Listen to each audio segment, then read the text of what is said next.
মরক্কোর কোচ ও খেলোয়াড়দের আজকের এই দৃশ্যটি দেখে সত্যি পুরো মুসলিম জাতির মনটা একেবারে ছুঁয়ে গেল। পেনাল্টির শুট আউটের আগে তারা সবাই একসঙ্গে আল্লাহর কাছে দোয়া করলেন, মাঠে নিজেদের সর্বোচ্চ চেষ্টা করলেন, আর ম্যাচ শেষ হওয়ার পরে সেজদায় লুটিয়ে পড়লেন, আল্লাহর কাছে শুকরিয়া আদায় করলেন।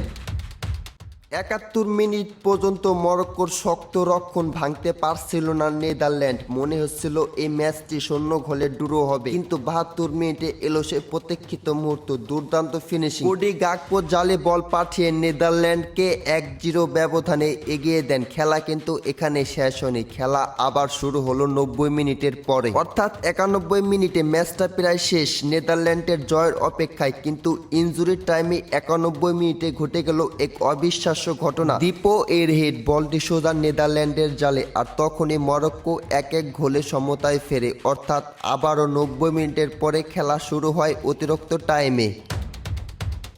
মাঠে আবারও খেলা গড়ায় ১৫-১৫-৩০ মিনিটের, অর্থাৎ দুই দলের প্লেয়ারে কে গোল করতে পারে না। আবার ম্যাচটি চলে যায় ট্রাইব্রেকারে। পেনাল্টি শুট আউটের শুরু থেকে ছিল চরম নাটকীয়তা। মরক্কোর প্রথম শটে গোলরক্ষক রুখে দেন, কিন্তু তাতে ভেঙে পড়েননি তারা। অন্যদিকে নেদারল্যান্ড একের পর এক সুযোগ নষ্ট করতে থাকে। ৫টি পেনাল্টির মধ্যে তারা মাত্র ২টি গোল করতে পারে আর ৩টি মিস করে, অর্থাৎ মরক্কো ২টি পেনাল্টি মিস করলেও গুরুত্বপূর্ণ ৩টি শট জালে পাঠিয়ে ৩-২ ব্যবধানে জয় নিয়ে মাঠ ছাড়েন। মরক্কো পেনাল্টিতে ম্যাচ জেতার পরে তারা সঙ্গে সঙ্গে সকল প্লেয়াররা মাটিতে সেজদা দিলেন, আল্লাহর কাছে শুকরিয়া আদায় করলেন, এবং মরক্কোর কোচ এতটাই খুশি হয়েছিলেন যে আনন্দের সাথে তারা প্লেয়ারকে বুকে জড়িয়ে নিচ্ছিলেন। অন্যদিকে নেদারল্যান্ড ম্যাচ হারার পরে তারা একের পর এক প্লেয়ার মাঠের মধ্যে কান্নায় ভেঙে পড়ে। সত্যি আজকে নেদারল্যান্ডের জন্য অনেকটা কষ্ট লাগলেও মরক্কোর জন্য অনেকটাই খুশি লাগছে সকল মুসলিম প্লেয়ারদের।